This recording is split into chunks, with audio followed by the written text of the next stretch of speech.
Single colour combination, പക്ഷെ thread contrast cream ഷെയ്ഡ്സിലാണ് വന്നിരിക്കുന്നത്. ടോപ്പിൻ്റെ ബോഡിയിലും ദുപ്പട്ടയിലും ചെറിയ ഷുഗർ ബീഡ്സ് വൈറ്റ് പേൾസ് വെച്ചിട്ട് ചെയ്തിട്ടുണ്ട് കേട്ടോ. നെക്ക് ലൈനിലാണ് ഇതിൻ്റെ വർക്ക് വരുന്നത്.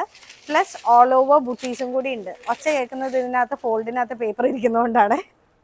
ഇത് കണ്ടോ, നല്ല ഭംഗിയുള്ള ഒരു പീസാണ്. അതുപോലെ തന്നെ നെക്കിൻ്റെ അവിടെ വരുന്നത് പോലെയാണ് വരുന്നത്. നല്ലൊരു യെല്ലോ ഷെയ്ഡാണ് ഇത്.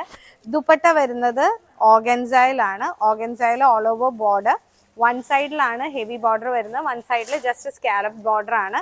അതിനേക്കാൾ അട്രാക്റ്റീവ് എന്ന് പറയുന്നത് നമുക്ക് നല്ലൊരു പെലാസോ ബോട്ടമായിട്ട് തയ്ക്കണമെങ്കിൽ ബോട്ടത്തിൻ്റെ അടിയിലും കൂടി ഇതുപോലെ തന്നെ ബോർഡർ വരുന്നുണ്ട് കേട്ടോ. ഇത് കണ്ടോ, നല്ല ഭംഗിയുണ്ട് കാണാൻ. കുറച്ച് ലൂസായിട്ട് ഫ്ലെയർഡ് ആയിട്ട്, പെലാസോ വേണ്ട, ഒരു പാരലൽ എഫക്റ്റിൽ തയ്ച്ചാൽ നല്ല ഭംഗിയുള്ള പീസാണ് ഇത്. സ്ലീവ്സിനുള്ള വർക്ക് പീസാണ് കണ്ടോ. എല്ലാ പ്രൊവിഷൻസും പ്രൊവൈഡ് ചെയ്തിട്ടുണ്ട്. അതായത് നെക്ക് ലൈനിൽ വർക്ക്, സ്ലീവ് എൻഡിൽ ബോർഡർ, ദുപ്പട്ടയുടെ സൈഡ് ഒരു സൈഡ് ഹെവി ബോർഡർ, ബോട്ടത്തിൻ്റെ അടിയിൽ ബോർഡർ. ഇത്രയും അട്രാക്റ്റീവ് ആയിട്ട് ഒരു പീസ് നമുക്ക് ചെയ്തെടുക്കുക എന്ന് പറയുന്നത് ഇങ്ങനെ കിട്ടുന്നത് ലോട്ടറിയാണ്. നല്ല 3 ഷെയ്ഡ്സ്, ഗ്രീനും നല്ലൊരു ബ്ലൂ ഷെയ്ഡുമാണ് വരുന്നത്.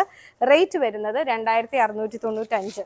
കളർ കോമ്പിനേഷൻസ് കാണാനും നല്ല ഭംഗി. അത് കണ്ടോ, നല്ലൊരു ഗ്രീൻ, ബോട്ടത്തിൻ്റെ വർക്ക്, ദുപ്പട്ട സൈഡ്സ് നല്ലൊരു ബ്ലൂവും. റേറ്റ് വൈസ് വെച്ച് നോക്കുമ്പം നമുക്ക് നല്ല എലഗൻ്റ് ആയിട്ട് ക്യാരി ചെയ്യാൻ പറ്റുന്ന ഒരു പീസാട്ടോ. നല്ല പീസാണ്. അതാണ് എൻ്റെ അഭിപ്രായം. നിങ്ങൾക്ക് എന്താ തോന്നുന്നത്?